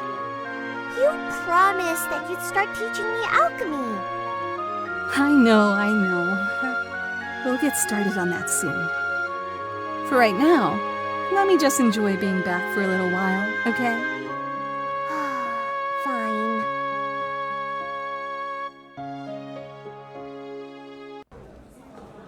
A week has passed. That's how much time it took me to get back to town without any etheric assistance. I had to pass through the plains, then the forest, and return home first. After all, this is an important moment. I can't screw it up by showing up all raggedy and dirty from travel and fighting. Life in town has gone as normal. Mina and Derek run the bakery. Douglas works as a smith. Tokiko still runs the inn and restaurant. Lyneth's shop is still there. Seems that no one other than a select few have noticed that there was a giant black ship blowing in the sky nearly a week back. It's not feeling to contend with as I walk through the streets on the way to my destination.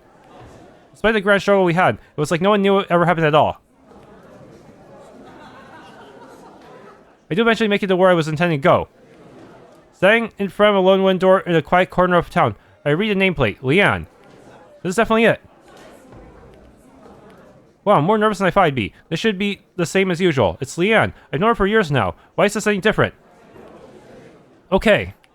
I raise my hand and give the door a few knocks. At first there's no response. But after what felt like hours, there was but was closer to several long seconds, I can hear footsteps trying the door. Leanne stares at me, the surprise writ large on her face. For my part, I smile sheepishly and raise a hand greeting. Hey, Leanne. Everything all right with you? She stares at me for a moment or two longer, and then it seems like her ability to think has returned to her, judging by the way her face twists in a glare. Have I been well? Where have you been? Do you know how worried I was? Look, I'm sorry. Coming back took more time than I thought it would, and I didn't have any way to let you know. Yeah, that dungeon took 2 videos. Even if you took out all the parts where I just did Lunar Mirror stuff. Well, that's not entirely true. I could have asked Lyneth to pass along a message in retrospect, but then again, I don't want her getting my business either. Plus, I didn't want to show up on your doorstep all scraggly and unkempt. What kind of look would that make for...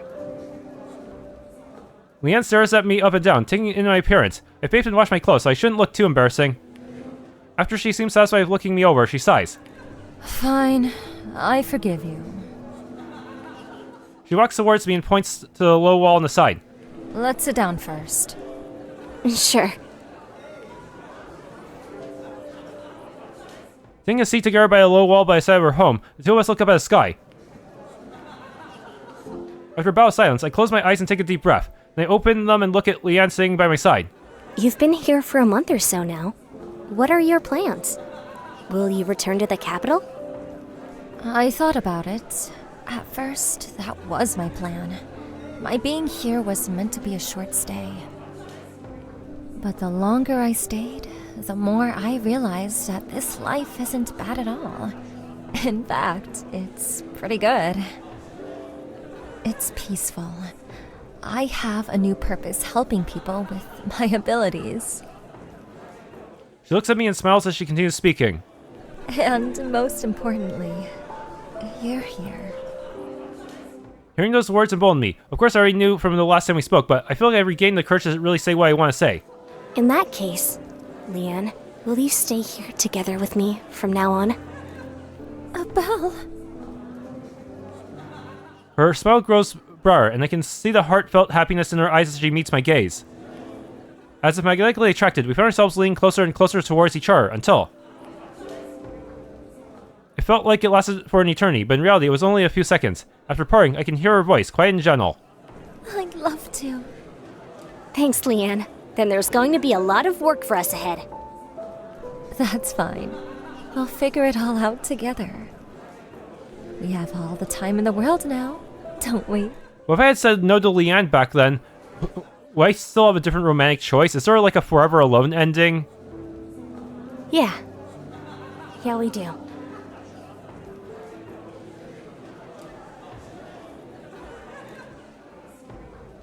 Finn.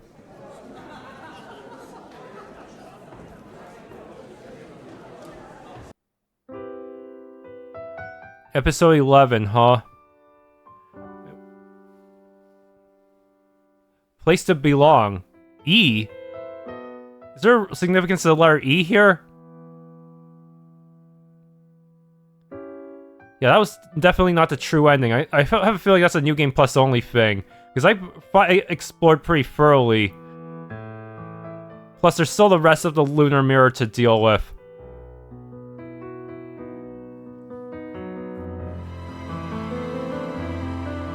Wait. How would the Architect how would a Lunar Mirror version of the Grand Architect work? There would need to be two other bosses to be in the same group as him, right? Unless he's just a singular fight. I don't know what they're gonna do here. Or maybe there's some kind of super boss that I have to beat in order to get the whole get that super boss added to the next group of Lunar Mirror fights as well. I don't know.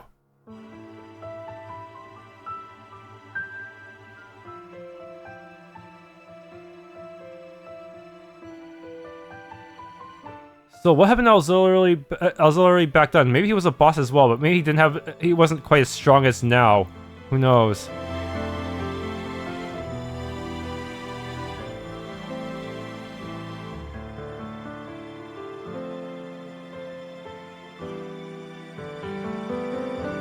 And the Marine siblings.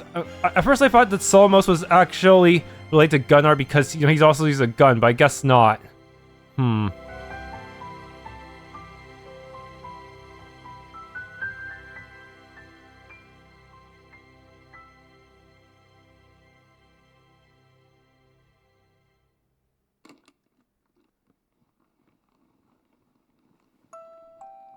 Sure, there's gonna be a stinger with more characters, maybe?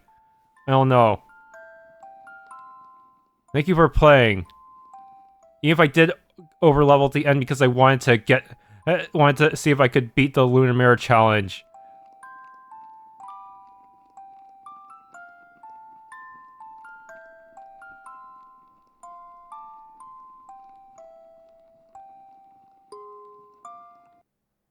Congratulations for finishing Sacred Earth Reverie.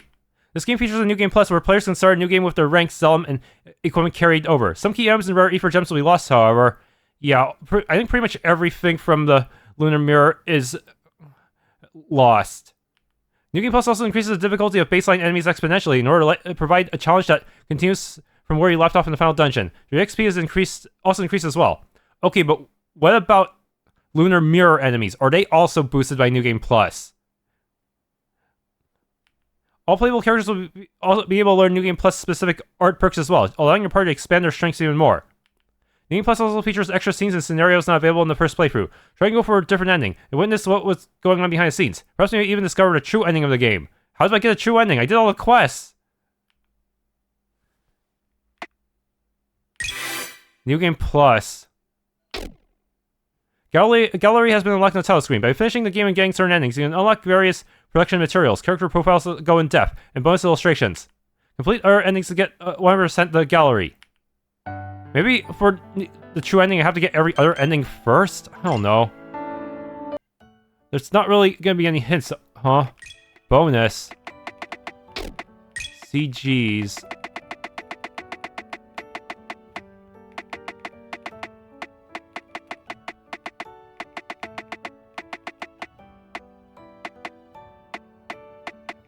So many holes.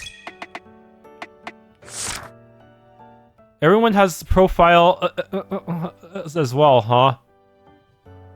An ancient elf that has lived since the era of Illuminate. Leanne is a woman that has seen many things in her long life. She is a rarity in that despite their naturally long lives, elves tend to succumb to other causes before they see those lives to fruition in this savage world and its many violent conflicts.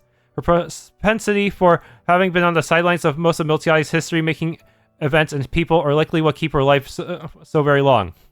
Despite her experience and wisdom, Leanne is not a typical mentor. She acts more like a silly big sister, happy to guide and offer knowledge, but never lord over anyone. In that respect, it can be hard to imagine just how old she is, with how bouncy, energetic, and fun-loving she appears to be. Though Leanne may not seem it, she is married and has a child, a result of a long life of experiences that eventually led her to where she is now. Elves live anywhere from 800 to 1200 years old.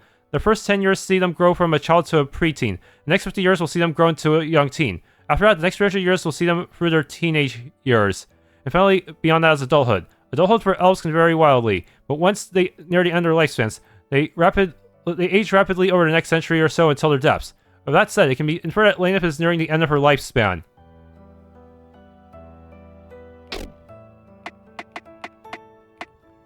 Okay. Only 50% complete. Wow. Argent. Okay. Calirial. Yeah, it's kind of hard to see because of the UI, but if I shift it down, I can see it. Calirial Silver Dash. Argent is Leanne's wife and a homunculus. That is an artificial entity created by the hands of people. She was a side project consisting of a joint venture between Rhiannon Zalin, Tyr Alazne, and Leanne herself in an attempt to create an entity that could challenge the Apostle of Ragnarok at the height of her tyranny, one that was created from the genetic material of that very same Apostle. However, need for Argent never came to be, as Illuminate 2 eventually defeated Ragnarok before she could finish being tested and stabilized. Once the battles were over, Rhiannon and Tyr both left the project for their own ends, leaving Leanne to watch over the now purposeless homunculus. Throughout the centuries following, Argent and Leanne remained connected, sometimes traveling together, sometimes living apart. They have seen each other through many journeys and experiences, both good and bad. It was through these experiences that Argent grew to become more and more human in her own right. After watching Leanne go through many different experiences and almost always being enduringly nearby, Argent helped Leanne eventually realize that she didn't need to desperately chase fleeting connections with people when there was one right beside her. Before Leanne knew it, she was in love, and so he decided to settle down and live a relatively humble life from there on, while also keeping tabs on Miltiadi's current events in their own ways.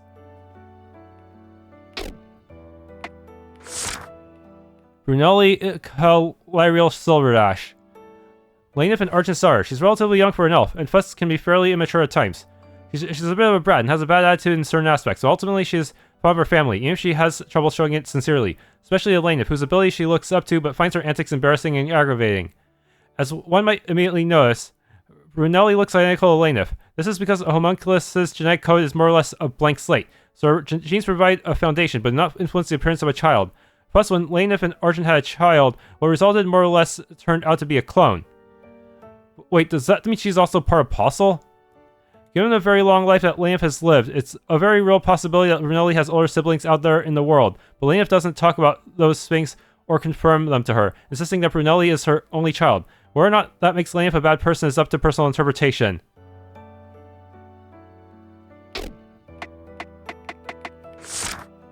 Iris Lavier III. The current ruling lord of the remote Isina region that sits at the bottom of the Amarcian continent. Iris may seem like the quintessential cunning nobility at first glance. That's not entirely wrong. However, she is also a compassionate woman who cares for her people and their well-being much more personally than a noble typically would. As such, she is beloved by the people of the Isina region as a pleasant anomaly.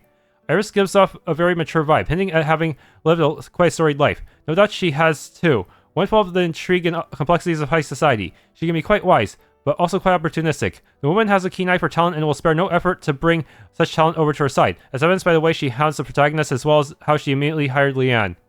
The Lavier family, despite their middling noble title on paper, is a family with an incredibly ancient history going back over 1,000 years. During the tumultuous age of the Apostles, they were there. During the reign of the God King, they were there. There was a period of time where they lived in hiding from the crown due to the actions of their ancestors, but they rose above it and became fixtures of the Amarcian royal court. Rumors even state that the royal family holds great respect for the Laviers. This may be evidenced by the fact that their lush ancestral lands have not been disturbed by our interests over the centuries, despite the clear opportunity to do so.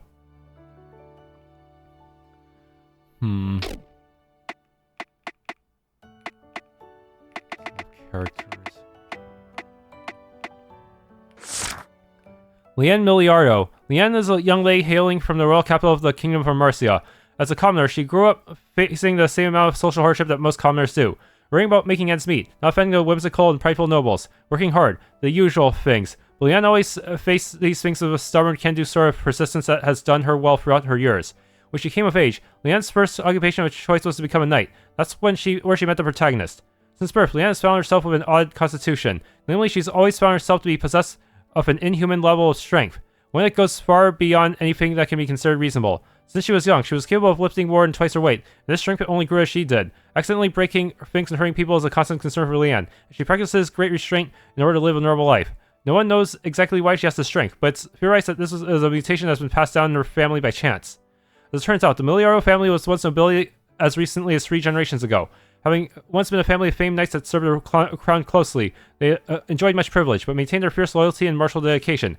However, they lost their status to court intrigue, political maneuvering from rivals, and other bad decisions, leaving them commoners by the time she was born. Even so, Leanne has experienced all sorts of condescending attempts at courtship from young noblemen seeking her innate strength. Derek Lewis, a young man currently living in the town of Vecino with his uncle Douglas and little sister Mina. Seems that something happened to their parents in a far-off village, forcing Derek to take his sister to the safety of the main town in the region where their uncle was. Derek is an oddity in that while he can be responsible and disciplined in ways most don't expect, he also has a habit of playing at being a ladies' man, not any real success. Though perhaps for him, flirting and making conversation is where the fun is, rather than actually hooking anyone in. And that results that he's gained a reputation as a wannabe playboy, and most young women find him amusing at best, but don't give him his antics any serious consideration. Most being the key word. Despite these antics, Derek does have aspirations and a goal. Though he helps Mina out with the bakery in town, he also studies medicine with Leanne. His goal being to eventually open a clinic and become a doctor. Since humans in this age can't use healing magic due to lacking the ability to harness ether, medicinal plants and first aid are more important than ever. Derek doesn't want to see people be hurt in front of him, so he studies harder than one might expect to one day meet this goal. Mina Lewis, a young girl living in the town of Vecino with her uncle Douglas and her older brother Derek. Though still a child, Mina almost single-handedly runs one of the main bakeries in town. Having learned how to make dough and bake from her late mother, she utilizes these techniques in order to help turn a profit and contribute to the family. Despite what she's been through regarding her parents, Mina is still a bright and cheerful girl who tries to see the best in almost anyone she meets. Always wanting to put smiles on people's faces and spread cheer, she is a breath of fresh air for the weary people of town that toil the days away. It's been unfortunate that such a young girl has to already work so hard rather than go to school or play like a kid her age should. People in town also think this, so most tend to cheer her kindly and keep an eye on her, causing her to inadvertently become some sort of mascot for the market district. Mina herself seems to be entirely unaware of this, however. Douglas Lewis, a blacksmith living in the town, working in the town of Estina. Far from the only one, but perhaps one of the best around, given the amount of work he seems to get from the townspeople. However, he gets orders from outside as well, and even the ruling lord herself is among his clients. His skill with a hammer and forge is undeniable, but Douglas remains clear and focused, never allowing himself to become prideful, a facet of himself that those around him appreciate. As implied by Reinhardt, Douglas was once a knight. He and Reinhardt served together in the same order, an unprecedented move, given that commoners and nobles are typically placed in segregated orders. His skill was so undeniable that he was placed in the royal order, where his feats and deeds would aid the kingdom many times over. Yet in the end, noble pride, jealousy, and fear-style conspiracies arise that would ultimately oust him from his position. After such events, Douglas left the Knights. His name was buried, and he settled in the remote region of Estina to work as a blacksmith. If one were to ask if he had any regrets, his answer would be, no, I don't care. Currently, he has taken in the children of his deceased older brother to live with him in town after he and his wife passed away in a remote village. Though mostly he looks after Mina, while providing minimal guidance to Derek, who is already an adult. He is kind and fair, though a bit stiff. Nonetheless, the two appreciate him all the same.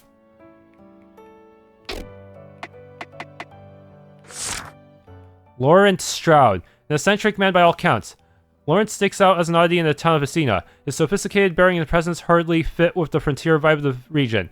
Yet all the same, he has made the town his home after arriving fairly recently, around the same time that the protagonist did, in fact. Fashioning himself as a scholar of the past, he holds up in a town with a mountain of old texts, studying them and deciphering the old language to glean new information to help the people today.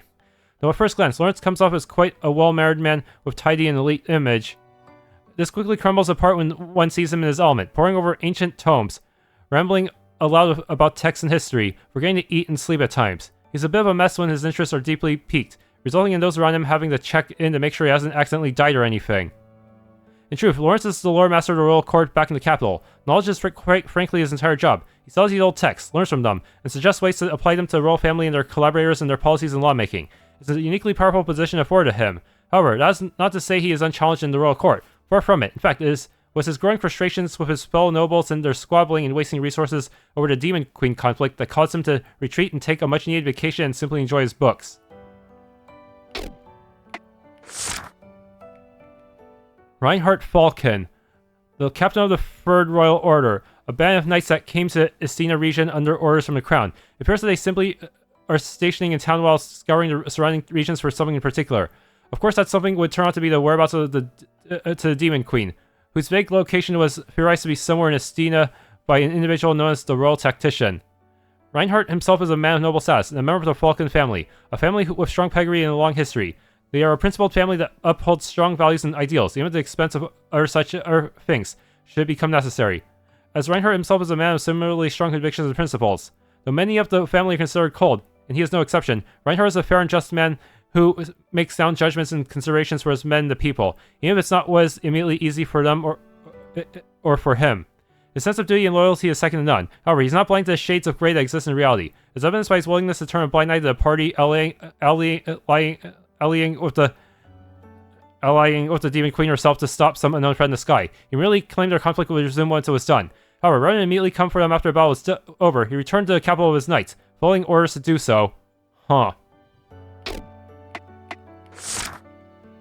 Tokiko Miria, the proprietress of a rare popular inn and restaurant in the town of Estina, as well as a rare beastkin living among humans. The main humans harbor distrust and animosity towards beastkin in today's age for historical and cultural reasons. Out in the remote region of Estina, the townspeople have warmed up to the woman and she has become a fixture of the community. Tokiko is a mischievous and fun-loving woman with a good heart. Though she pokes fun and teases when she sees an opportunity, she also cares about others and doesn't really believe in social barriers. Unlike many others who treat the ruling Lord Iris with an arm's length of respect, she's one of the few who unapologetically gets close to a woman, which is a breath of fresh air for Iris herself. It's nice to have a friend she can be candid with. She is also older cousin of Kana. Tokiko is a member of a branch of the Miria clan, while Kana is the daughter of the main family. She came to the Amarcian continent several years ago, under orders from the main family to set up a base of operations for unknown purpose at the time. At first she resented what seemed like power abuse forcing her into unknown lands, but she has since come to enjoy her new home. She's still not fond of the main family, however.